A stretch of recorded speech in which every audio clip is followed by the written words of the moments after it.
This is the city that vanished overnight. In 1963, the entire village of Kalyazin, Russia, was submerged. Today, it's home to just one structure, a bell tower that rises from the water. But how did this happen? And what's the story behind it?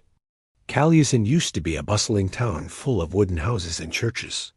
It sat on the banks of the Volga River in northwest Russia. But in the early 1900s, the Russian government decided to build a power plant nearby.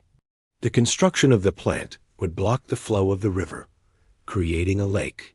And when the government bought out all the surrounding villages to make way for the new project, Kalyazin was one of the last few holdouts.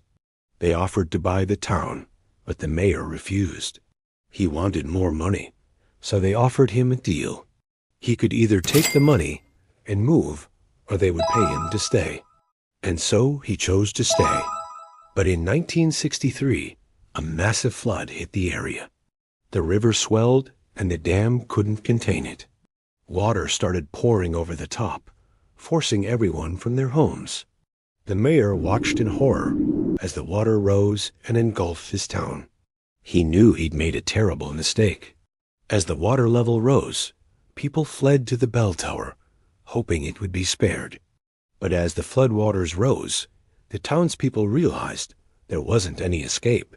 Trapped on the tower, they desperately rang the bells, hoping for a miracle. But as the water reached the top of the tower, they knew it was the end. And one by one, they drowned. The next morning, the sun rose over the flooded town. The power plant was finished and work was underway. But as the workers arrived, they found something that stopped them in their tracks. Rising from the water was a bell tower with the town's only church completely submerged. All around it were the remnants of the town, destroyed and abandoned.